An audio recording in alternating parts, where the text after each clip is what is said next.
Hello students, business study unit 2 का ये तीसरा लेक्चर है और ये तीसरा लेक्चर में यूनिट 2 का एक पार्ट शॉर्ट ट्रेडिंग कंप्लीट हो जाएगा।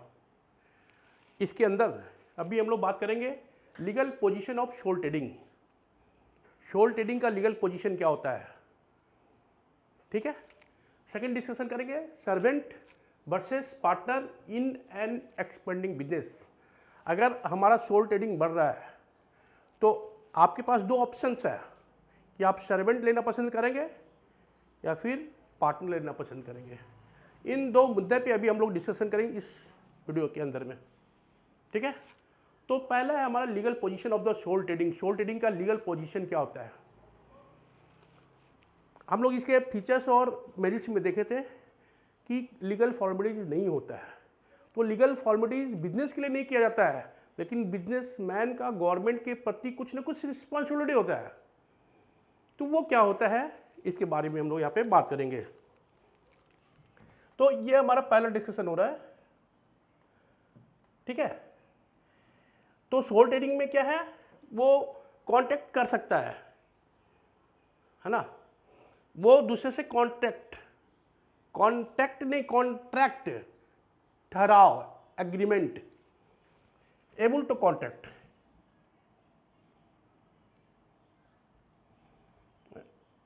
शॉर्ट ट्रेडर इज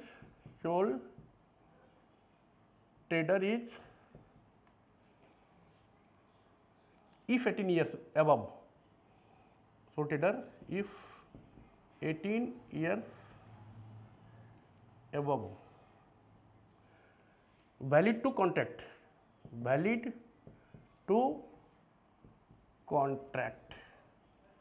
वो समझौता करने के लिए उसमें क्षमता होता है, ठीक है।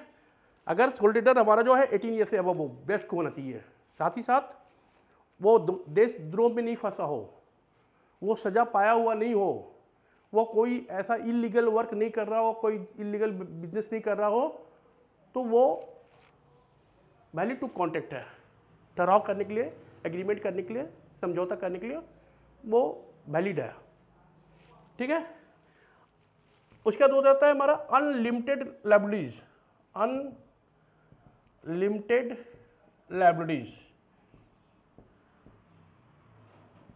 ठीक है। लीगल पॉइंट ऑफ व्यू से अगर शॉर्ट ट्रेडर को नुकसान हो रहा है बिजनेस में, तो उस नुकसान को भरपाई करने के लिए वो पर्सनल प्रॉपर्टी का भी प्रयोग कर सकता है और करना ही पड़ेगा। तो दिस इज अनलिमिटेड लायबिलिटीज, इसको असीमित जोखिम या असीमित दायित्व कहते हैं, ठीक है।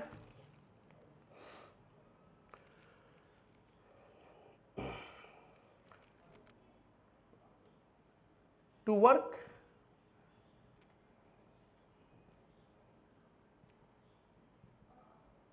ability to follow the income tax and sales tax according to income tax law.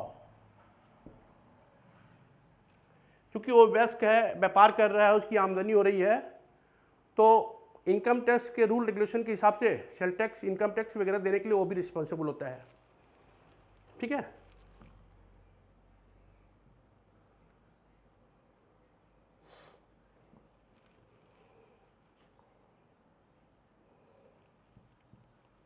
Provided for illegal work for society. Illegal work, कोई भी गलत काम करने के लिए उस पर पाबंदी लगता है, प्रोहिबिटेड है, निषेध है, पाबंदी है, वो नहीं कर सकता। तो ये सब उसको लीगल पोजीशन, इन सारे बातों को ध्यान में रख के शॉर्ट ट्रेडिंग को करना पड़ता है, ठीक है। दूसरा, अब हमारा एक बहुत इंटरेस्टिंग मैटर क्रिएट हो रहा है यहाँ पे कि अगर आपका शॉर्ट ट्रेडिंग बढ़ रहा है, शॉर्ट ट्रेडिंग व्यापार बढ़ रहा है, बिजनेस बढ़ रहा है, ऐसी स्थिति में आपको पैसे का जरूरत हो सकता है, वर्किंग हैंड का जरूरत हो सकता है, मैन पावर का जरूरत हो सकता है। तो आपके पास दो ऑप्शंस है, आप नौकर लेके यानी कि कर्मचारी लेके या एक हेल्पिंग हैंड लेकर के भी आप काम चला सकते हैं, और एक पार्टनर लेकर के भी आप अपने व्यापार में काम चला सकते हैं। अभी आपके पास यहाँ पे ऑप्शंस बनता है कि आप दोनों में से किसको लेना पसंद करेंगे। हमारा क्वेश्चन यहाँ पे हो रहा है कि if your sole trading business is expanding, business बढ़ रहा है, on that situation there are two options, one to select the servant और and other to select the partner.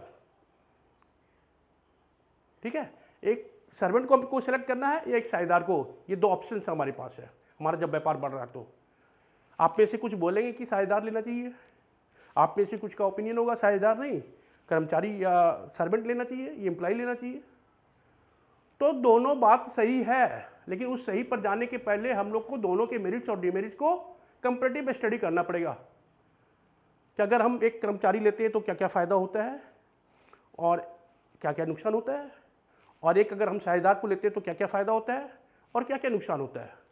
जब इस तरह का कंपैरेटिव स्टडी करेंगे तब जाकर के हम अपने बिजनेस के नेचर के हिसाब से हम उन दोनों में से किसी एक को ऑप्ट करेंगे, चुनेंगे कि भाई हमको कर्मचारी चाहिए या हमको साझेदार चाहिए। ऐसे ब्लाइंडली जजमेंट नहीं लिया जा सकता है। तो इसमें हम लोग को ध्यान देना है कि सपोज अगर आप एक सर्वेंट को लेते हो तो क्या क्या फ़ायदा है,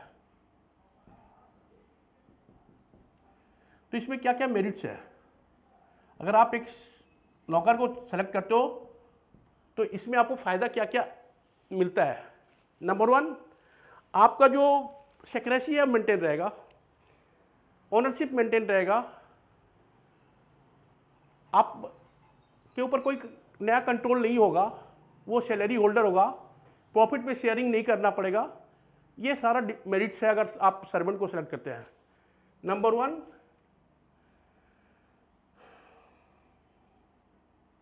salary holder, it means limited amount, limited payment, no sharing in profit, no sharing in profit. ये पहला मेरिट्स है कि अगर आप एक कर्मचारी को लेते हैं तो आपको सैलरी देना पड़ेगा जो कि एक लिमिटेड अमाउंट होता है, आपको अपने प्रॉफिट में उसको शेयर नहीं देना पड़ेगा क्योंकि एक कर्मचारी है, वेतनभोगी है। टू मेंटेन सेक्रेसी, आपका गोपनीयता बना रहेगा। अपने कर्मचारी को आप अपने बिजनेस में क्या कर रहे हैं, कहाँ से माल ला रहे हैं, कैसे ला रहे हैं, इसको बताने का जरूरत नहीं है, तो वो आप सेक्रेसी मेंटेन रहेगा। तीसरा है वर्किंग हैंड। वर्किंग हैंड, आपको एक वर्किंग हैंड का जो था वो मिल गया।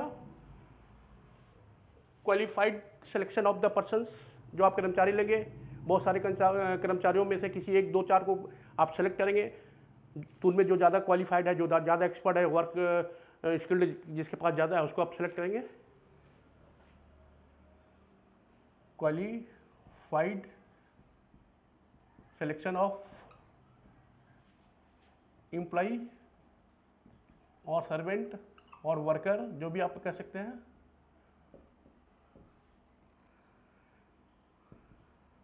ठीक है, फुल कंट्रोल, कर्मचारी है, कंट्रोल आपके अंदर में पूरा रहेगा। अगर पार्टनर आ जाता है तो कंट्रोल आपके पास से कम हो जाता है, कुछ रिस्पॉन्सिबिलिटी आपको साझेदार को देना पड़ेगा, लेकिन यहाँ पे कर्मचारी को क्या देना है, नहीं देना है, क्या कंट्रोल उसके हाथ में जाए नहीं जाए, वो आपके ऊपर डिपेंड करता है, आप उसको कितना जिम्मेवार बनाते हैं। फुल प्रॉफिट,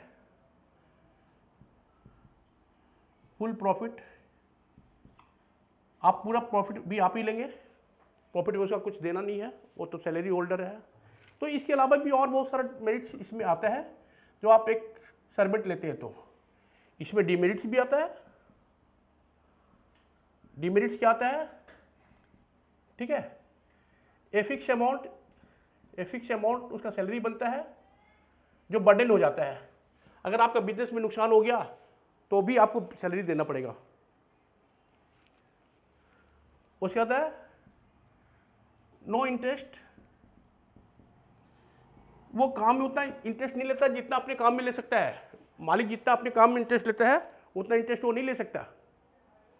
वो अपना टाइम बॉन्डेड आदमी है, टाइम बॉन्डेड पर्सन है, आएगा टाइम पे काम करेगा, चले जाएगा। और आपको जरूरत होगा तो आप अपने व्यापार में 2 घंटा ज़्यादा भी काम कर सकते हैं। अगर साझेदार है, अगर हम साझेदार का सिलेक्शन कर रहे हैं तो हमारे साथ 2 घंटा ज़्यादा भी काम कर सकता है। वो अपने व्यापार को देख के काम कर सकता है। तो यहाँ पे इंटरेस्ट उसका नहीं है। वो नो कैपिटल, वो पूंजी लेके नहीं आएगा।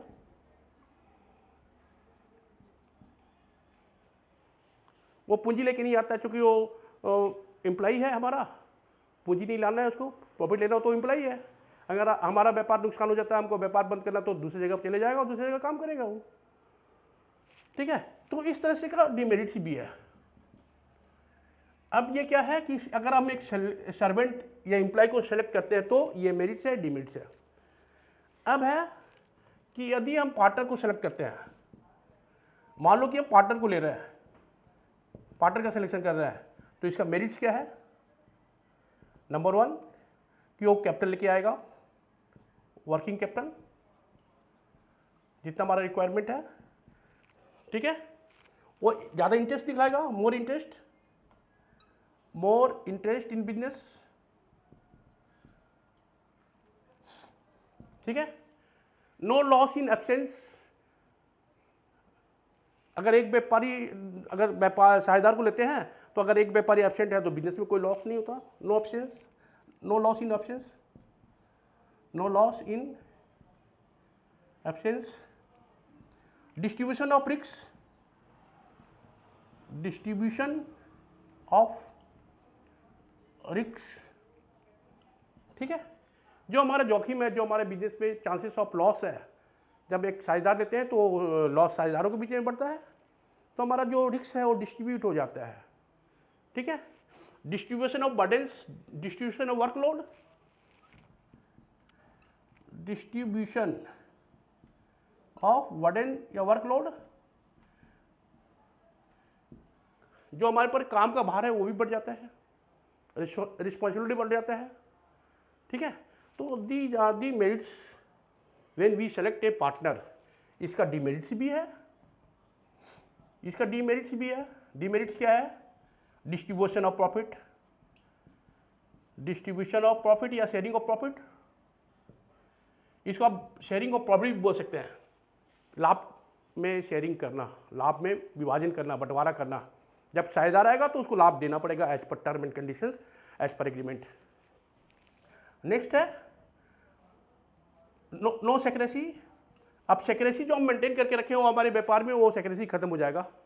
व्यापार में कहाँ से माल लाते हैं, कैसे माल लाते हैं, कैसे बेचते हैं, क्या करते हैं, कितना प्रॉफिट लेते हैं, ये सारे के सारे बात साझेदार को बताना पड़ेगा as per term and conditions. ठीक है,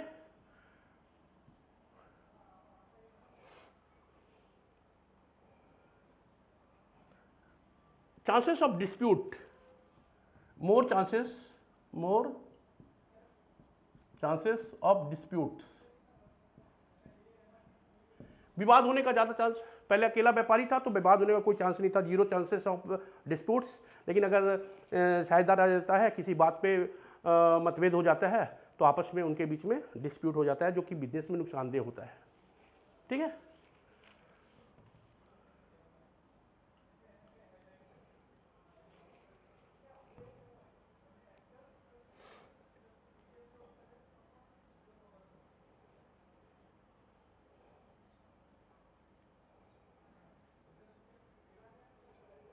और भी बहुत सारा है अदर्स, आप टेक्स्ट बुक का हेल्प ले लेंगे। तो इस तरह से हम लोग इन सारे बात को जज करने के बाद एज ए कंक्लूजन हम लोग कहेंगे कि हमारा अगर व्यापार में ज़्यादा रिस्क है, पूंजी की आवश्यकता है, तो ऐसी स्थिति में हम साझेदार लेंगे। यदि हमारे व्यापार में पूंजी की ज़रूरत नहीं है और रिस्क कम है, प्रॉफिट होने की संभावना ज़्यादा है, तो हम कर्मचारी या सर्वेंट को लेना पसंद करेंगे। So this is the conclusion of the topic कि अगर आपका व्यापार बढ़ रहा है तो आप साझेदार लेंगे या नौकर लेंगे। ये बात समझ में आ गया होगा। शोल ट्रेडिंग चैप्टर बिजनेस ऑर्गेनाइजेशन के फॉर्मेट का जो प्राइवेट सेक्टर है उसमें शोल ट्रेडिंग जो non incorporated types of business formation है वो कंप्लीट हो गया। अब हम लोग नेक्स्ट क्लास में जब बात करेंगे तो करेंगे joint Hindu family business. Thank you.